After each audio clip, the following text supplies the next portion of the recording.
ভাবছেন এই পৃথিবীর সবার মন আপনি জয় করতে পারবেন, সবাই আপনার প্রশংসা করবে?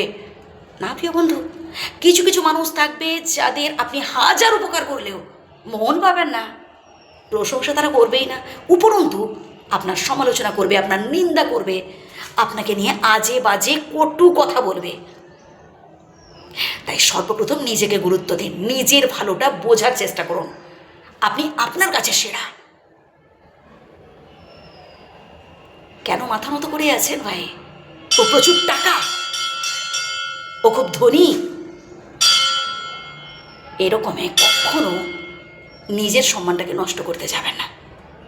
আপনার কাছে আপনিই সেরা। আবারও বলছি, আলু সিদ্ধ ভাত খেয়ে থাকুন, কিন্তু সসম্মানে।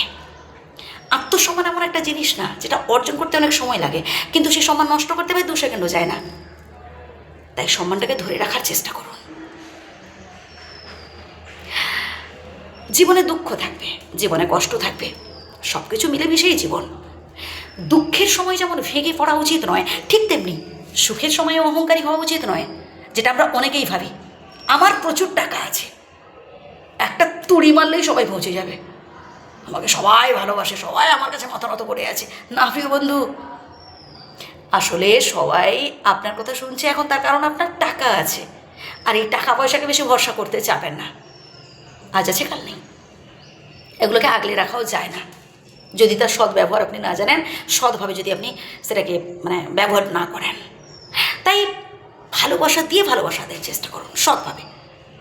কোনো মানুষ একজন বিপদে পড়েছে, বিপদে সাহায্য করুন, ঠিক আছে। উল্টে তার থেকে কখনো প্রতিদানে কিছু চাইবেন না। একজন মানুষের উপকার করতেই পারে, করাটা উচিত। একজন মানুষ বিপদে পড়েছে, তার পাশে থাকলেন, তাকে সাহায্য করলেন, ঠিক আছে। কিন্তু কখনো এটা বলবেন না যে আমি তোর বিপদে সাহায্য করেছি, আমি ছিলাম বলে তুই বাঁচলি, এমনটা বলবেন না প্রিয় বন্ধু। মানুষের উপকার করতে হবে এবং সেটা একদম স্বার্থ ছাড়া। এটাই হবে দায়িত্ববোধ, এটাই হবে কর্তব্যবোধ। আসলে আমরা একটু বেশি আশা করে ফেলি, এর ফলেই আমরা কিন্তু কষ্ট পাই। আমরা অনেকেই আছি অতিরিক্ত আশা করে ফেলি, আমি তোমাকে সাহায্য করেছি, পরবর্তীকালে তুমি আমাকে সাহায্য করবে। না প্রিয় বন্ধু, আপনি সাহায্য করেছেন সেটা আপনার ভালো লাগা থেকে, সেটা আপনার কর্তব্যবোধ থেকে। আর সাহায্য করে না কাউকে খোঁটা দিতে যাবেন না, আমি অমুক করেছি তমুক করেছি। না, এটা গর্ব অহংকার নয় প্রিয় বন্ধু, এটা হচ্ছে মানবিকতা বোধ, এটা হচ্ছে সহানুভূতি। ভালো থাকবেন। আর যে কথাগুলো বললাম আবারও প্রথম থেকে শুনুন প্রিয় বন্ধুরা, আশা করি উপকৃত হবেন। সবাই ভালো থাকবেন, সুস্থ থাকবেন।